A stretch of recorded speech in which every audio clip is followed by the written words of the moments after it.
le sujet du jour, c'est comment booster son business avec une meilleure gestion du temps. Et aussi simple que ça puisse paraître au prime abord, ça n'est pas tant que ça.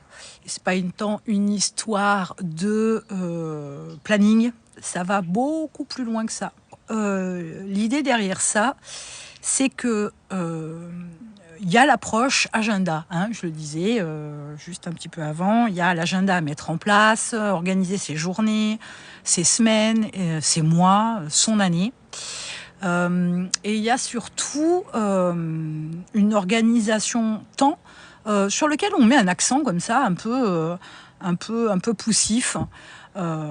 Parce qu'on ne veut pas perdre de temps, parce que il y a du boulot dans son entreprise, dans son business, et que il y a des choses à faire. Donc voilà, il faut à minima s'organiser.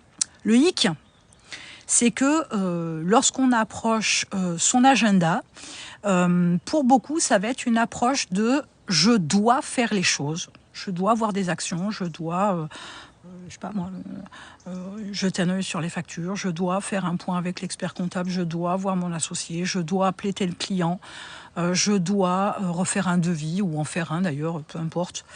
Et on est dans cette approche d'effectuer des actions qu'on a prévues et, entre guillemets, remplir sa journée pour ça. Alors, là où est l'erreur, c'est d'abord l'approche to-do list.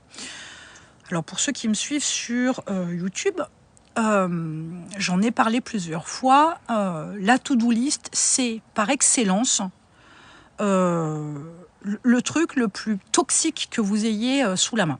Le truc, c'est que on est sur une approche où donc on a cette fameuse liste où on va avoir X choses à faire, et je dis bien X parce que en général la to-do list, il n'y a pas, c'est pas qu'il n'y a pas de règle, mais c'est une liste sur le principe, donc on ajoute les trucs au fur et à mesure, ça, les actions qu'on doit mener, etc. Et l'approche de la to-do list fait que vous indiquez à votre cerveau tout un tas de choses qu'il y a à faire, donc ces fameuses choses sur la liste. Le problème, c'est que on ne finit, on ne descend jamais sa to-do list. Pourquoi on la descend pas ? Parce qu'en fait, on va mettre 3 choses. Et puis, la journée se déroule, on va peut-être enrayer une ou deux, et en fin de journée, on se dit, bon, ok, il me reste encore une affaire, ça va, je la bascule à demain. Mais par contre, il y a 1, 2, 3, 4 choses qui se sont rajoutées. Donc 4 choses, plus une qu'on n'a pas faite aujourd'hui, le lendemain, on revient, on en a 5. Et ça continue comme ça, sans cesse et sans relâche. Au final, qu'est-ce qu'on fait ? On déploie sa to-do list à y ajouter tout un tas de choses. Et au final, on la descend jamais. Et le truc, c'est que le cerveau, il a besoin d'avoir des choses qui se terminent. Il a besoin d'avoir des choses qu'il accomplit, qui mènent jusqu'au bout. Tant que vous laissez cette to-do list en place, vous êtes sur quelque chose qui ne s'arrête jamais. Si ça ne s'arrête pas, votre cerveau, il n'a pas la sensation, le sentiment d'accomplissement, d'avoir terminé quelque chose, d'avoir mené jusqu'au bout une démarche, une action, des tâches, etc. Et du coup, il continue à tourner en tâche de fond.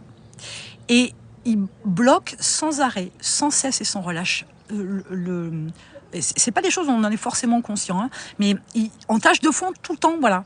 Il y a un pense pas bête qui se met en route, qui est, pense que tu dois faire ça, pense que tu dois faire ça, et pense que tu dois aussi faire ça, et je te rappelle que tu as ça à faire pour la journée. Et là, on le fait en fait tourner dans le vide, parce que le fait de se faire rappeler, le fait de lui faire se rappeler constamment, sans cesse et sans relâche, les choses de la to-do list, c'est vraiment utiliser son cerveau pour rien, le fatiguer pour rien. Et ça, c'est dommage. Que les gens n'aient pas conscience que cette fameuse to-do list, c'est plus un truc toxique. Donc cette to-do list, voilà, c'est un truc hyper toxique. C'est le truc qui, par excellence, fatigue votre cerveau pour rien. Votre cerveau, il est... c'est pas une question de diplôme, c'est pas une question d'intelligence, il n'y a rien à voir avec tout ça. Le cerveau, il a un mode de fonctionnement qu'on peut exploiter, développer, si on lui donne les bons ingrédients. Alors, les bons ingrédients, ça passe en partie par le savoir, ouais. Ça passe aussi par l'analyse, la réflexion, ça passe aussi par le fait d'être en partie aligné avec ce qu'on fait, etc., pour qu'il y ait une cohérence, pour qu'il y ait un sens. Le cerveau, il ne sait pas travailler dans un truc, dans une démarche où il n'y a pas de sens. C'est un truc qui le perturbe, et c'est normal, hein, c'est pas son job. Donc cette to-do list, c'est franchement le truc par excellence dont il faut se débarrasser.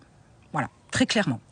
L'idée, c'est quoi? L'idée, c'est que lorsque vous avez des tâches à faire, il faut les positionner en termes de durée et en termes de date dans votre agenda. Et c'est là qu'on commence à rentrer vraiment dans une démarche de booster son entreprise. Donc l'idée, c'est aussi d'analyser véritablement les actions que vous avez au quotidien, que vous avez planifiées dans votre agenda, pour voir si véritablement ces actions ont un objectif, ces actions concourent au développement de votre business. Et c'est là où il y a souvent erreur. C'est qu'on occupe son temps. Le cerveau, il a une démarche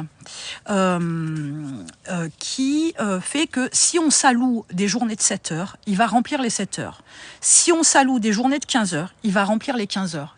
Et c'est là où ça va pas fonctionner. Et c'est là où on ralentit la démarche de son business.